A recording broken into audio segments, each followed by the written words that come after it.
Hello and welcome back. Charlotte here with a video for the Little Paper Tree, and today I'm experimenting with some Altenew products, and I had the thought of basically, why do we do Emboss Resist? Emboss Resist is a very fun technique. If you're not familiar with it, it's where you emboss your stamped image, whichever image you choose, onto a background and then ink blend over it, and the embossing will, as the name suggests, resist the ink blending. And it just came to mind recently that why do we choose to do this instead of blending and then embossing? So I thought I would make two almost identical cards, one doing the Emboss Resist and one doing the blending and then embossing, and see what the difference is basically. As I said, I'm going to use Altenew products, and all these products are linked down below. And I have started by stamping the wood palette background onto my A2 card base, so that's 4 1/4 by 5.5 inches, which is standard American A2 size. And then I'm heat embossing that wood palette background stamp directly onto the card base. I used clear embossing powder for this.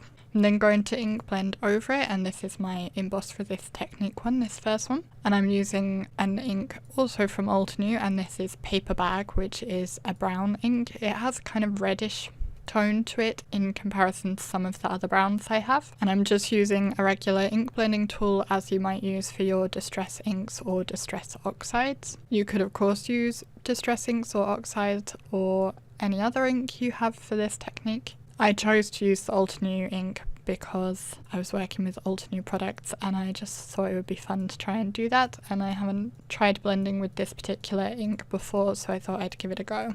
And I did use just a piece of post-it tape to protect my fingers and stop them getting in the ink whilst I was blending. I then used a piece of tissue to buff away the ink from the embossed lines. And then I set that first card base aside and started blending on my second one. So on this one I'm going to be doing the blending first and then adding my heat embossing afterwards. So I'm just basically doing the ink blending in exactly the same way as I did the first one. Ink up the tool, start off the mat and bring the ink on. This helps get rid of any harsh lines. Although with the background stamp that I'm using, because there's not lots of wide open spaces, it doesn't matter too much if it's a little bit blotchy, because the lines of the stamp are going to disguise that a bit. So I just keep going until I'm happy with the coverage. And I'm afraid I forgot to stick my craft mat down, so it was moving around a bit, so I apologise for that being a bit wobbly. Before I heat embossed on this, I let it dry for quite a while. I actually sped up the process with my heat gun to make sure that the ink I'd used for the blending wasn't going to catch the embossing powder. You do want to check that before you try embossing, otherwise you will end up with a mess. So I'm going to again stamp onto the card base with the embossing ink, and this time, because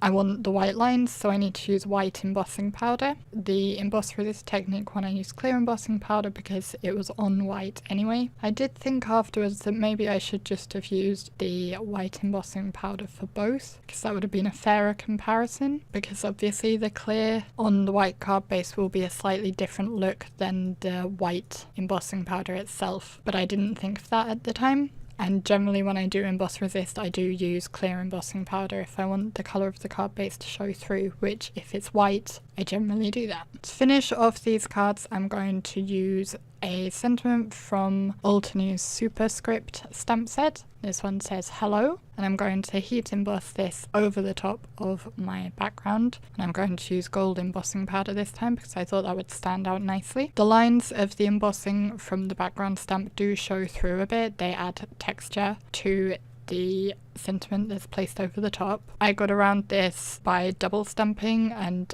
embossing 2 layers of the gold basically, just to make it a bit more even, but it really doesn't matter that much. If you don't like the texture, you could always mask off the word before stamping your background lines, but I thought that was a bit too complex for this particular card because I just wanted to focus on the technique. Once I'd added the sentiment to both of the cards, I decided as a very finishing touch just to add a few Nuvo Drops, so I'm using Simply White for this. The Simply White will pick up some of the colour from the dye ink behind it as it dries. Not too much. I find it didn't do it as much with this ink as it does with distress inks and oxides, but it will pick it up a little bit. So that completes the 2 cards I made. The one on the left is with the white embossing powder after blending, and the one on the right is the Emboss Resist version. I'd love to know which one you like most. I think I prefer the Emboss Resist version. It looks a bit more natural, but that could be because it's the clear embossing powder rather than the white. And I really do feel like you can tell with